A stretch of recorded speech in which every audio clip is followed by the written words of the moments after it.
கடலூரிலிருந்து நெடுஞ்சாலையை விலக்கிச் சென்றால் கொஞ்சம் மேடு, ஆறு, சிறு மலை அடிவாரத்துக்கு கீழே இருக்கிறது புதுநகர். யார் இந்த பெயரை வைத்தது என்று தெரியவில்லை. புதிது எதற்குமே வழியில்லாமல் அரத பழசான வாழ்க்கைதான் அந்த மக்களுக்கு வாய்த்திருக்கிறது.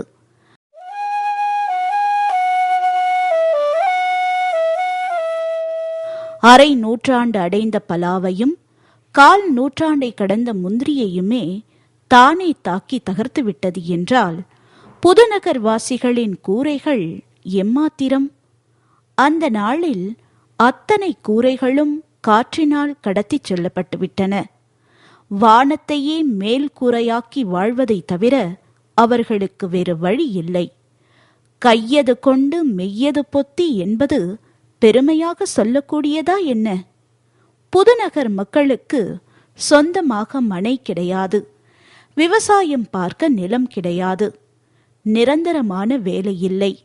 விகடன் துயர் துடைப்பு அணி இதுவரை பார்த்த ஊர்களிலேயே மிக மிக மோசமான நிலையில் புதுநகர் இருப்பதை உணர முடிந்தது.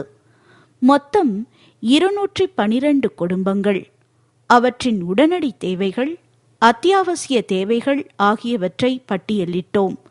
அத்தனை பொருட்களையும் அந்த மக்களுக்கு வாங்கி தருவது என்று முடிவெடுத்தோம். மண்ணெண்ணெய் பம்ப் ஸ்டவ், குடம், வாளி, சாப்பாட்டு தட்டு, டம்ளர்கள், தலையணை, போர்வைகள், சேலைகள், லுங்கி, பிளாஸ்டிக் பாய், இவற்றுடன் பெரிய ட்ரங்க் பெட்டி ஆகிய பொருட்கள் சென்னையிலிருந்து 2 லாரிகளில் புதுநகர் எடுத்துச் செல்லப்பட்டு ஏப்ரல் 13ஆம் தேதி விநியோகிக்கப்பட்டன.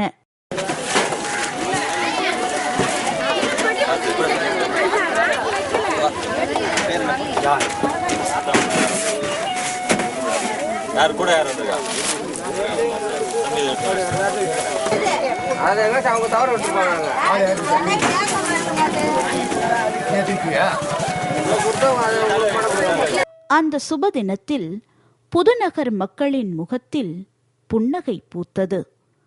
ஒரு குடும்பத்துக்கு எதெல்லாம் தேவையோ அது எல்லாத்தையும் பார்த்து பார்த்து வாங்கியிருக்கீங்க. மண்ணெண்ணெய் ஸ்டவ் கொடுத்ததுல எங்களோட முக்கால்வாசி பிரச்சனை தீந்து போச்சு.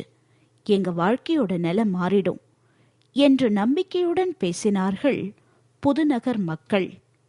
விகடன் வாசகர்களின் எண்ணமும் அதுதான்.